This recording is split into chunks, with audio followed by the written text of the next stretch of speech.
บសួរនេះខ្ញុំឈ្មោះឆាចរិរតមកពីខេត្តព្រៃវែងជាសិក្ខាកាមក្នុងកម្មវិធីសិក្ខាសាលាស្ដីពីការរៀបចំផ្នត់គំនិតឡើងវិញដើម្បីជីវិតពេញលេញបរិបូរណ៍រយៈពេល2ថ្ងៃនាងខ្ញុំមានចំណាប់អារម្មណ៍ទៅលើមេរៀន Learn បែងចែកជា5មេរៀននេះខ្ញុំបដិញ្ញាថានឹងយកទៅផ្សព្វផ្សាយបញ្ជូនបន្តដល់មិត្តភ័ក្តិនិងក្រុមគ្រួសារខ្ញុំឲ្យគាត់ទទួលបានចំណេះដឹងដូចខ្ញុំដែរជាចុងក្រោយសូមថ្លែងអំណរគុណអុកញ៉ាសាស្ត្រាចារ្យបណ្ឌិតសាងអៀបសូមថ្លែងអំណរគុណដល់គណៈចាត់តាំងកម្មវិធីសូមថ្លែងអំណរគុណដល់សិក្ខាកាមដែលបានចូលរួមទាំងអស់គ្នាជាពិសេសសូមថ្លែងអំណរគុណយ៉ាងជ្រាលជ្រៅចំពោះលោកសាស្ត្រាចារ្យបណ្ឌិតចននេះដែលបានបណ្ដុះបណ្ដាលនាងខ្ញុំព្រមទាំងសិក្ខាកាមទាំងអស់ដោយលះបង់ទាំងកម្លាំងកាយកម្លាំងចិត្តកម្លាំងបញ្ញាព្រមទាំងពេលវេលាដ៏មានតម្លៃសូមគោរពជូនពរលោកសាស្ត្រាចារ្យបណ្ឌិតចននេះមានសុខភាពល្អបរិបូរណ៍មានកម្លាំងមាំមួនមានអាយុយឺនយូរមានទ្រព្យសម្បត្តិស្ដុកស្ដំនិងកិត្តិយសឧត្តមឧត្តមព្រមទាំងសម្រាប់ជោគជ័យគ្រប់ភារកិច្ចសូមអរគុណ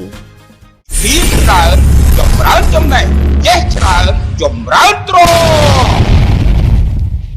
នាំមកជូនដល់